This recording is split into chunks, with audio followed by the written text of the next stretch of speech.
जरा सोचिए, समंदर के बीचों बीच एक ऐसा विशाल पुल जिसके बारे में कहा जाता है कि उसे इंसानों ने नहीं बल्कि वानरों की एक पूरी की पूरी सेना ने बनाया था। मतलब सुनने में ही कितना अद्भुत लगता है ना। और उससे भी ज्यादा हैरान कर देने वाली बात यह है कि इस पुल के पत्थर पानी में डूबने के बजाय तैरते हैं। बिल्कुल सही सुना आपने। आज के इस विश्लेषण में हम इसी अति प्राकृतिक रहस्य के पीछे की सच्चाई जानने की कोशिश करेंगे। आइए हमारे साथ इस सफर पर एक ऐसी संरचना की गहराई में जो सदियों से दुनिया भर के लोगों को हैरान कर रही है।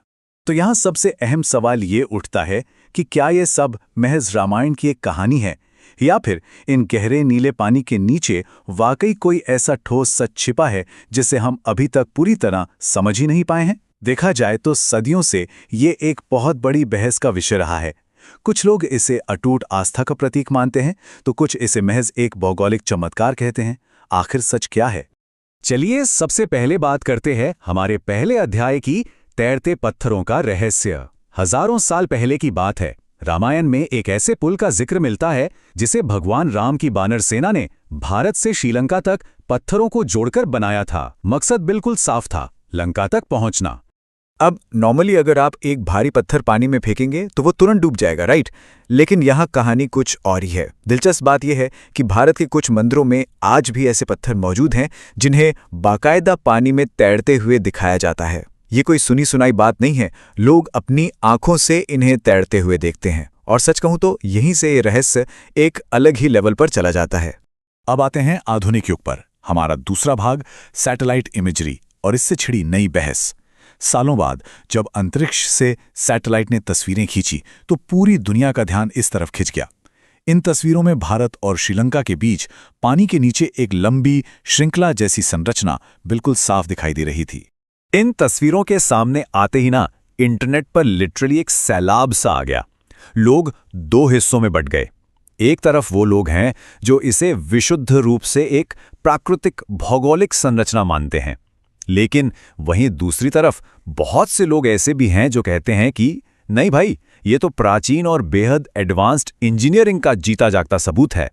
ओके, तो आइए अब इस पूरी चीज को थोड़ा वैज्ञानिक नजरिए से देखते हैं। हमारा तीसरा हिस्सा, ज्वालामुखी प्यूमिस का विज्ञान। विज्ञान हर चमत्कार के पीछे का लॉजिक ढूंढता है, और यहां भी भूविज्ञान यानी जियोलॉजी ने इन तैरते पत्थरों का एक बहुत ही शानदार तार्किक आधार सामने रखा है। वैज्ञानिकों का स्पष्ट मानना है कि ये रहस्यमयी पत्थर कोई जादू टोना नहीं है, बल्कि ये प्यूमिस स्टोन है। प्यूमिस मतलब एक ऐसी विशेष ज्वालामुखी चट्टान जो इतनी हल्की होती है कि पानी पर आसानी से तैर सकती है। ये एक पूरी तरह से तर्कसंगत और भौगोलिक व्याख्या है जो इस असंभव सी लगने वाली बात को संभव बना देती है।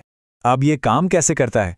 देखिए, जब ज्वालामुखी फटता है और उसका लावा एकदम से बहुत तेजी से ठंडा होता है ना, तो उसके अंदर गैस के बुलबुले फंस जाते हैं। इससे पत्थर के अंदर लिटरली एक स्पंज जैसी संरचना बन जाती है जिसमें बहुत सारे छोटे छोटे छेद होते हैं। अब क्योंकि इन पत्थरों के अंदर हवा भरी होती है तो इनका घनत्व पानी से कम हो जाता है, और बस यही वजह है कि ये पत्थर गुरुत्वाकर्षण के नियमों को ठेंगा दिखाते हुए पानी की सतह पर मजे से तैरते रहते हैं। है ना भूविज्ञान का एक अद्भुत कमाल? लेकिन प्यूमिस पत्थर के इस पूरे विज्ञान को समझने के बाद भी दिमाग में एक बहुत ही विचारणीय सवाल घूमता रहता है। अगर ये सिर्फ एक भौगोलिक वास्तविकता है, महज एक साधारण सी साइंटिफिक प्रोसेस है, तो फिर इसके इर्द गिर्द बुनी गई ये कहानी हजारों सालों तक इतनी मजबूती से कैसे टिकी रही? क्या ऐसा हुआ था कि प्राचीन काल के लोगों ने इस प्राकृतिक घटना को देखा और फिर उसे एक महाकाव्य का हिस्सा बना दिया? और यहीं से हमारा चौथा पॉइंट आता है, खोई हुई तकनीक या महज एक संयोग। इसी सवाल के जवाब में कुछ शोधकर्ताओं का एक बहुत ही अलग नजरिया है। उनका मानना है कि शायद प्राचीन सभ्यताएं हमारी आज की सोच से कहीं ज्यादा एडवांस थीं। तो हमारे सामने दो बहुत ही अलग अलग विचारधाराएं हैं।